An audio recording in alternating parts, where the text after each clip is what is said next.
Did the Longhorns' path to the college football playoff just get a hell of a lot easier? We're talking about it on today's episode of Locked On Longhorns. Intro.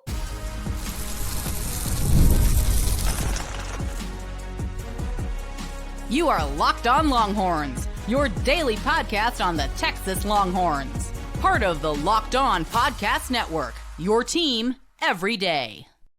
Welcome in. You are locked on to the Texas Longhorns. I'm your host, BK Brad Kellner, Texas grad, Austin local, and longtime sports radio host here in the Lone Star State.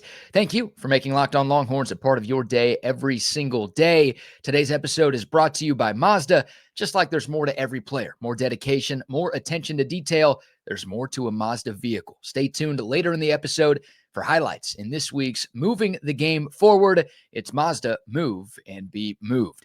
I've got 12 storylines for the 12 opponents on the Longhorns' recently announced 2026 schedule, and also some very positive bye week updates for the 2025 Texas team. But first, did the Longhorns' path to an SEC title, the college football playoff, a national championship, all of those things get a lot easier this week? I don't know if we've ever had this many breaking news stories during a bye week. These last 48 hours or so have been insane. Some huge quarterback news across the country that will directly impact the Texas Longhorns here in 2025, and most specifically, some massive QB news out of Oklahoma that could impact one of Texas's toughest games. Of course, I'm talking about the Red River Shootout. Yes, we still call it Shootout here on Locked On Longhorns. Look, I don't want to overlook this SEC opener against Florida, even though Florida's 1-3 and they lost to South Florida and they're not playing well and their coach is on a scorching hot seat right now. It's still an important game. It's the conference opener, 2 weeks of buildup, two blue blood programs. Texas hasn't played in the swamp since before World War II. And look, it's an SEC game. Every SEC game technically counts the same in the standings. So if the Longhorns are trying to get back to Atlanta, which I know they are, then that's a huge game in the swamp 1 week from Saturday. But obviously, the week after Florida is Texas OU. That game is always big, but considering the fact that both of those teams are currently ranked in the top 10, and I think both of them will be when we get to October 11th, it feels even bigger than usual this year. Before the calendar even turned to October, we've got major news about both of these games. A little bit from the Florida game doesn't seem as big right now, but obviously some huge news for Red River. I hate talking about injuries because I hate that injuries exist. It's the worst part of our favorite sport, and I wish real life was like Madden or NCAA football where you could just turn off injuries and never have to deal with them. I hate it when Longhorns get hurt. I hate it when not Longhorns get hurt. They suck. But of course, real life isn't a video game. And there are some big injuries. And Texas is about to be huge beneficiaries of some upcoming opponent injuries. Again, in the span of like 48 hours, we learned that Florida quarterback DJ Lagway has been in a walking boot this week. And also, Oklahoma quarterback John Mateer just had surgery on his throwing thumb yesterday. Whoa. Now, the update with Florida first. Billy Napier told the media yesterday that DJ Lagway is fine. Apparently, he got stepped on in Florida's loss to Miami this past Saturday. That's why he's in the boot. But Billy Napier said DJ Lagway is 100%. The Gators also are on a bye this week. The head coach making it seem like DJ Lagway will be good to go when Texas comes to town on October 4th. John Mateer, on the other hand, that one is way more up in the air. Oklahoma, the University of Oklahoma, announced that John Mateer had surgery yesterday. The folks at Sooner Scoop reported that John Mateer could miss, quote, 3 or more weeks. Again, the surgery happened yesterday. The Texas OU game is 2 weeks and 3 days from yesterday. The report said 3 or more weeks. Obviously, 2 weeks and 3 days is not 3 weeks. And even more obviously, it's not more than 3 weeks. So we'll see. Oklahoma is also on a bye this week. They play Kent State next Saturday in Norman. Real tough tune-up before Red River. Brent Venables has already announced that John Mateer is going to miss that game, and Michael Hawkins Jr. will be the Sooner starting quarterback for that one.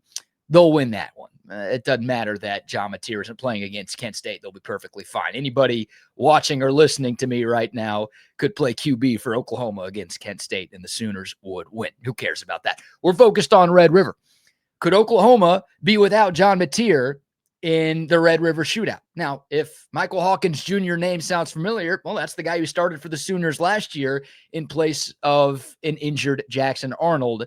Not sure if y'all remember. I think you do. Texas won that game 34-3. And Mike Hawkins looked lost out there. He was a true freshman. It was an impossible spot for him to be in against one of the best teams in the country, one of the best defenses in the country. And Texas looked like one of the best teams and defenses in the country on that day. Hawkins threw for less than 150 yards on 4.8 yards per attempt. He got sacked 6 times. He lost a fumble. He ran it 20 times for 27 yards. Of course, the sacks and the sack yardage are included in there as well. And again, Oklahoma scored 3 points. They didn't get into the end zone in that one. So, advantage Texas. I assume Michael Hawkins Jr., I don't know if they call him Mike Hawk or Mike Hawkins, I'm not sure, but I assume he's better this year than he was last year, and Oklahoma has better wide receivers this year than they did last year, and their offensive line is slightly better, I think, although I'm still not sold on that unit, but yeah, like their team, their offense looks a lot better. Their offensive coordinator's better. They're a much better football team right now than they were at this point, or really at any point in 2024. And obviously John Mateer is a hell of a lot better than Jackson Arnold. It didn't matter if Jackson Arnold was playing in the Texas game. The result would have been very similar, if not the exact same. John Mateer, a lot better than Jackson Arnold. So it goes without saying, the Longhorns' chances of retaining the Golden Hats go up significantly if Hawkins is the guy in that game instead of Mateer. I mean, as of yesterday, John Mateer was the favorite to win the Heisman Trophy, according to our friends at FanDuel. He's not right now. The odds have changed. He's going to miss some time. It goes without saying why that he's not the favorite anymore. But it's a fascinating storyline to monitor over these next few weeks. Even if John Mateer can play in the Red River game, will he be the same? He's been one of the more impressive quarterbacks in the country through the first month of the season. Can he look like that despite having surgery on his throwing hand? That's a question. And what will Oklahoma do if he can't? Like, OU is going to be 5-0 going into Dallas. My notes just refreshed. Sorry for the random pause there. Oklahoma is going to be 5-0 going into Dallas. They're 4-0 right now. They're going to beat Kent State next week. They can lose to Texas and still get to the college football playoff. They could still get to Atlanta. Like, all of those things are still possible, even if they lose to Texas. So does OU punt the Texas game to ensure that Mateer is like as close to 100% as possible for the remainder of the SEC season? Did I really just say that out loud? Oklahoma punting the Texas game? How sacrilegious is that? Like, I don't know how many OU fans are tuned in right now, but just the thought of that is probably making them throw up in their mouths. And if you're a Texas fan, you're thinking, putting yourself in their shoes, like, would Texas ever punt an OU game? It's sacrilegious to say. So I don't know. I don't know if Oklahoma's going to have the option. The doctors might not clear John Mateer. Again, if it's 3 or more weeks, this game is 2 weeks and now 2 days away. Will Mateer be even able to play? That's a fascinating storyline to pay attention to. And obviously, look, you look at it from a Texas standpoint, Oklahoma is one of the toughest remaining games on the schedule. Nothing's going to be easy in the SEC.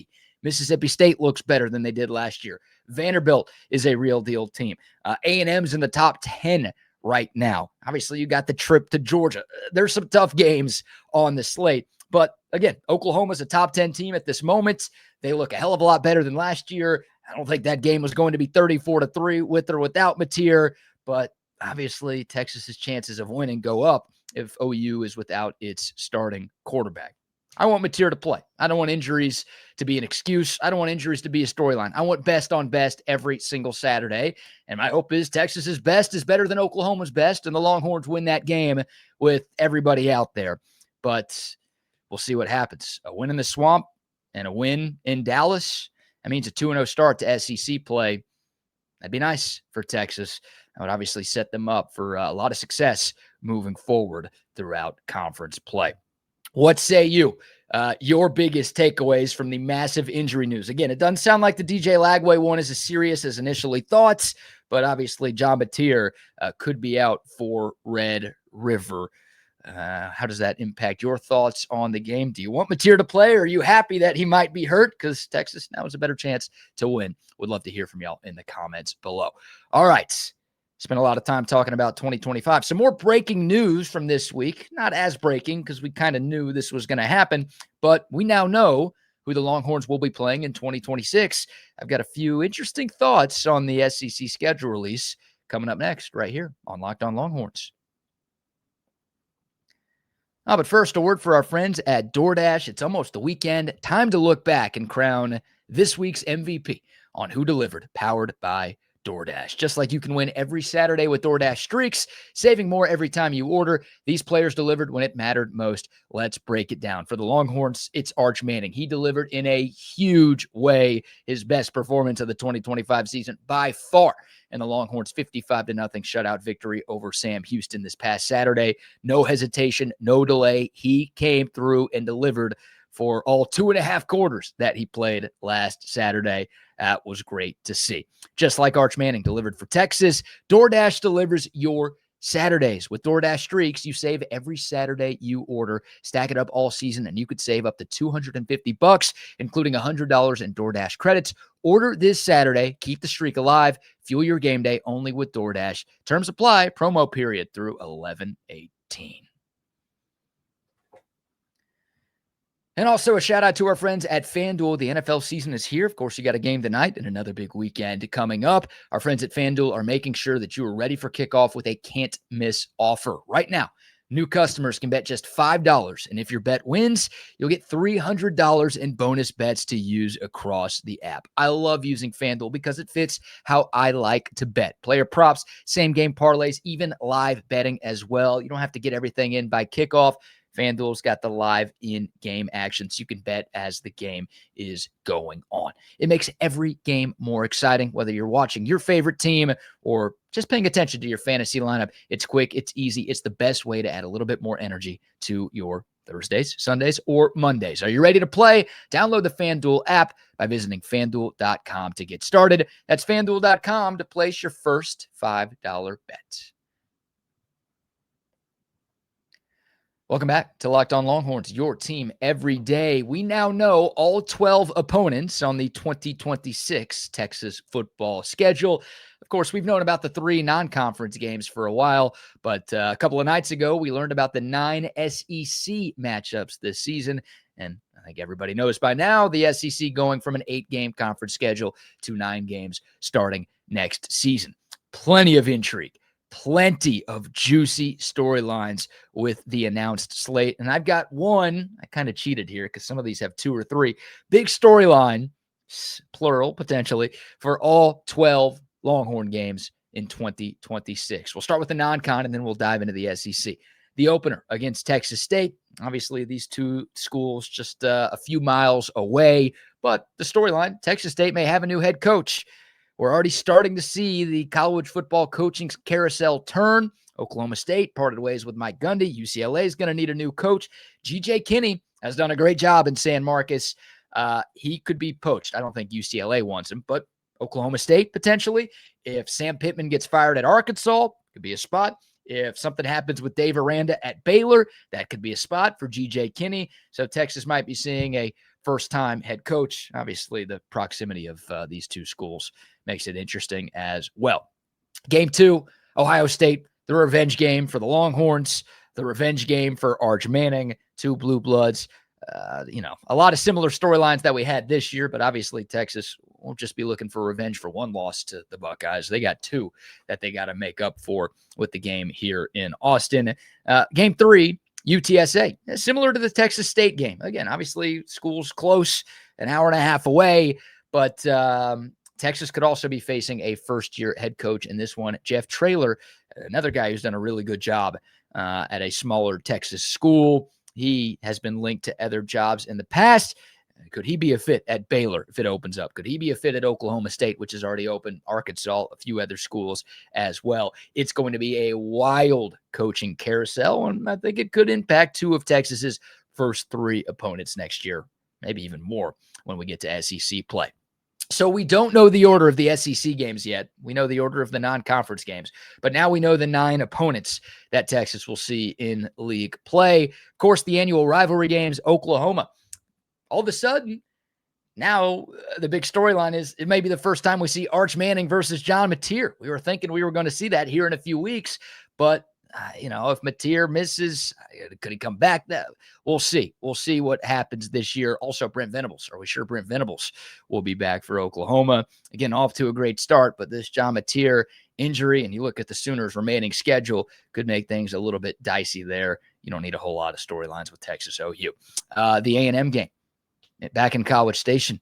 Could SEC title game implications be on the line? Again, they were last year at Kyle Field.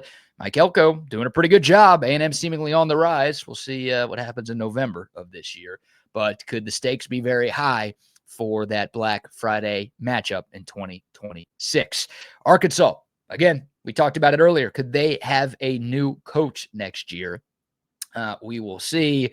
That, I think, is the biggest storyline to look out for there. Then your non-annual rivalry games at LSU. The SEC, they knew what they were doing. I can tell you one thing. They are expecting Arch Manning to be back next year because Texas plays LSU and Tennessee and Ole Miss. Of course, with LSU, Arch Manning grew up in the state of Louisiana. The Manning family has a ton of history in the state of Louisiana. Yes, obviously 2 blue blood programs. First meeting since 2019. They were supposed to play in Death Valley in 2020. COVID reschedule. That sucked. There are going to be so many Texas fans going to Baton Rouge for that one next year. And I'm smiling because I will be one of said Texas fans. At Tennessee, of course, that's where Peyton went to college. Arch Manning going to Knoxville. Who will Peyton be rooting for? ESPN and Fox, and everyone's going to milk the hell out of that storyline all week. And then who's the real UT? If you really care about that stuff, care about something more. Who gives a crap? I mentioned the Ole Miss game, so we'll get there. Obviously, Manning family, that's where Cooper went to college. That's where Archie went to college. That's where Eli went to college. Maybe Ole Miss has a new coach, not because Lane Kiffin would get fired, but could he go to Florida? People thinking that could be an option. Lane Kiffin, he's been prone to leaving jobs early. So we'll see if he does, but that'll be a fun game here in Austin. And again, the Manning storylines, they made sure to get all 3 of the schools with the most Manning potential. And they did. 2 of them on the road. And again, the Ole Miss game here at DKR. At Missouri, old Big 12 rivalry renewed. Texas 6-1 all time against the Missouri Tigers. There's your storyline there. Could Eli Drinkwitz get a better job somewhere else? I don't know. And then your 2 remaining SEC games. I'm kind of going out of order here. I was planning on going road games first and then home games, but whatever. Florida and Mississippi State will be some repeat opponents for Texas. Obviously, the Longhorns saw both of those teams last year. They will see both of those teams this year. They will play both of them again for the 3rd consecutive year in 2026. With Florida, I think you have to assume they're going to have a new coach, right? It could be Eli Drinkwitz. It could be Lane Kiffin. Or maybe Texas will see those guys with their current schools. Who knows? But Florida's going to have a new coach. I think there's a very good chance they have a new quarterback as well because DJ Lagway will likely portal because big reason why he went to Florida and why he stayed at Florida was because they felt like that would work. Obviously, it's not working right now. So there's your Florida storyline. And the Mississippi State, Art Briles. He is Jeff Lebby's father-in-law. Art Briles, I looked this up before recording. He's coaching in Italy right now, coaching some football team in Italy. And I don't know when the season is over there. I'm not going to act like I do. Could he come back for that game and come to Austin? I don't know. That's sort of the only real storyline I could come up with. Mississippi State. Hopefully the Longhorns go win in Starkville in a few weeks, and we're not talking about a revenge spot for Texas in 2026. But there you go. 12 storylines, really like 20 storylines for the 12 opponents on Texas's 2026 schedule. I like it. I like it a lot. I like the trip to LSU. I know Texas fans will too. Tennessee will be a fun matchup. Obviously, getting Ole Miss and Missouri, a couple of teams that you haven't seen since making the move to the SEC. That's good as well. So we know the schedule for the next 4 years, but that's for next year, and we'll get to the other years in the future. But would love to hear from y'all. What say you? Are you a fan of what the SEC gave Texas? Do you hate what the SEC gave Texas? What matchup are you most excited about on the 2026 schedule? Comment below with your thoughts. All right, we like to end on a high here on Locked On Longhorns. How about some very positive bye-week injury updates for Texas? Some good news on a few key pieces coming up next right here on Locked On Longhorns. But first, a word for our friends at Mazda. Today's episode is brought to you by Mazda's Moving the Game Forward. For those who believe it's not just about playing the game, it's about redefining it. There are moments that do more than just put points on the board. They move crowds, move culture, and keep moving the game forward. This week's moment that moved the game forward, the 51-yard touchdown pass from Arch Manning to Ryan Wingo early in the third quarter against Sam Houston. We've been waiting to see that, the connection between Manning and Wingo, but also the deep ball from Arch Manning that looked so good at times last year. It just wasn't quite there through the first 3 weeks. That was a perfect ball from Arch, a perfect route from Ryan Wingo, and a gorgeous touchdown in the Longhorns blowout victory. That is this week's moment that moved the game forward. When you follow what moves you, the unexpected is only the beginning. And just like there's more to every highlight, there's more to a Mazda vehicle. It's Mazda. Move and be moved. All right, final segment. Thursday edition, Locked On Longhorns, your team every day. I'm not sure there's ever been a bad time for a bye week. I know fans kind of hate it because you don't get to watch our favorite team play on Saturday, but coaches, players, they all love the open weeks when they can get them. And look, this bye week is no exception. Texas has been without, a few of its best players over the past couple of games, and the open date gives everybody a little bit more time to recover. Of course, the guys who have missed games and also the guys who have been dealing with some things, everybody gets the chance to get a little healthier. And it sounds like, the extra time to recover is going to pay some big dividends for Texas going into SEC play. A few Longhorns on track to return 9 days from now in the swamp. We will start with Trey Wisner. Of course, the Longhorns leading rusher from last year, the Longhorns leading rusher in game 1 of this year. Trey Wisner, 90 yards against Ohio State on 5 yards per carry. He is expected to make his return in the swamp. I think Trey Wisner could have played last weekend if Texas was playing a better team. I think if Texas was playing this weekend, I think Trey Wisner would be good to go. And obviously, with the extra 7 days to prepare, look, it'll be more than a month between the Ohio State game and the Florida game. Trey Wisner, it's good to go. I like the decision. You were playing 3 nobodies in the non-con. You didn't need Trey Wisner to win those games easily. Let him rest up. He's dealing with that soft tissue hamstring injury. Texas was just fine without him, but the running game wasn't the same without him. I say Texas was just fine because they won. The running game was not as effective as any of us would have liked. Obviously, C.J. Baxter has basically missed the last 2 games. That hasn't helped either. But Wisner is without question this team's best running back. They need a good run game. Florida's got a very good defense. You can't be one-dimensional against them. Your defense is going to travel. You need your running game to be there as well. Trey Wisner coming back should help. And again, seems like he's going to be as close to 100% as he could be with the extra time off. Another guy who is expected to be back, defensive tackle Alex January, who I think Alex January is the Longhorns' best defensive tackle this year. No disrespect to anybody else because they've all been playing really, really well.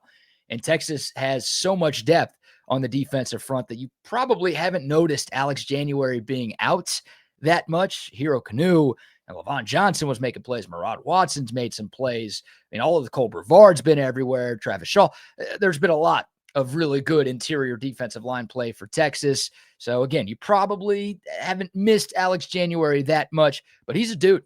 He's a really good player.